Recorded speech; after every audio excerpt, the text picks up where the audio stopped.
Elon Musk, rather subtle, in slamming advertisers for abandoning X after he endorsed an anti-Semitic post on the platform.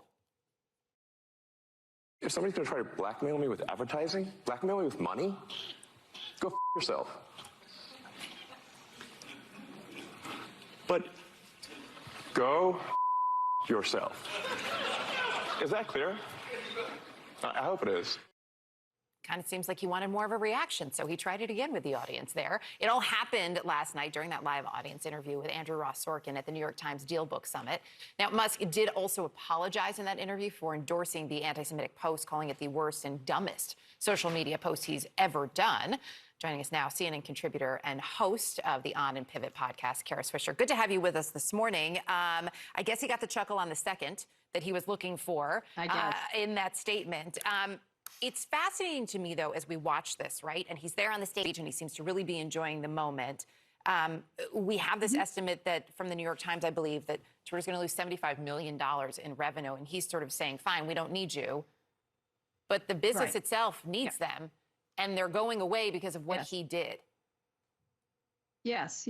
Let me just underscore for the audience. He's 52 years old. This is a 52-year-old man who feels the need to say dirty words to make people shocked. It's bizarre, and he caused the problem, and he wants to blame them for exercising their First Amendment right not to advertise on his terrible platform. I think it's really bizarre. It was a bizarre performance. It was a meltdown. He attacked Bob Iger, who was in the audience, the head of Disney, for just not wanting to advertise on him. It was so strange, and he's done it before. He's attacked advertisers when he first bought the company because he was frustrated. But again, let me underscore: he's 52 years old and the richest person in the world. And I'm sorry, that's not how adults behave. It's how adult toddlers behave.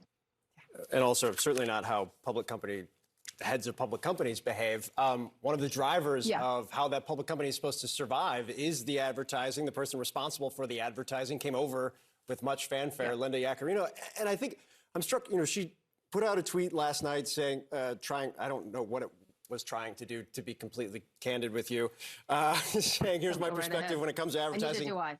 Yeah, X is standing at a unique and amazing intersection of free speech on Main Street, and the X community is powerful and is here to welcome you, to our partners who believe in our meaningful work. Thank you. It's like a tweeting through it, but not really sure with what capacity. Did you watch Succession? Yeah. Tom, the pain sponge. That's what she is. She's the pain sponge for this behavior.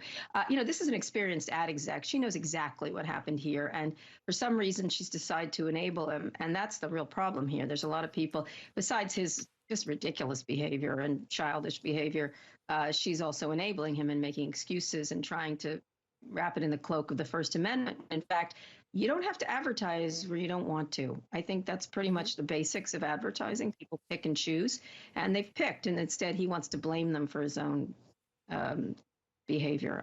It was such a bizarre. It's not bizarre. He's done it before. He just keeps doing it and keeps doubling down. And so, at one point, when as Maya Angelou said, when someone tells you who they are, believe them. Absolutely. I mean, it really is, in the grand scheme of things, right? Sort of on brand. I was also struck by, Kara, I want to get your take on this. Israel's president was also interviewed at DealBook, and he was asked specifically about the visit that Elon Musk made. He was also asked, he said he appreciated it, but he was asked whether he thought Elon Musk would actually be fighting anti-Semitism on X. And he didn't really give an answer, which to me told us everything we needed to know. Right. How could he? It's become, he's allowed all kinds of, he got rid of content moderation.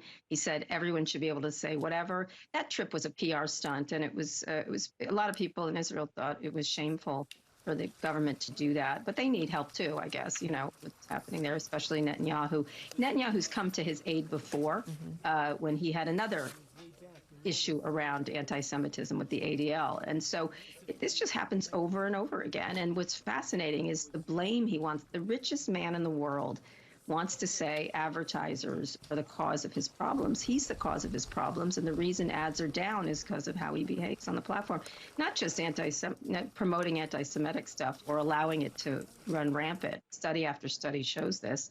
But he sues people, or he cuts them off, or he calls them names. Bob Iger, what in the world?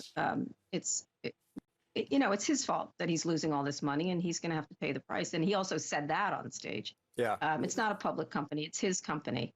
He can afford to keep doing this. It's just a very expensive hobby to insult your advertiser. Yeah, Carrie, we got to go, but you make a great point. Keying on the Iger comment, which I don't think has gotten as much attention as it should. It was a very one-off, what the heck? Kara Swisher, we could talk to you for hours about this. Thank you so much. Thanks a lot.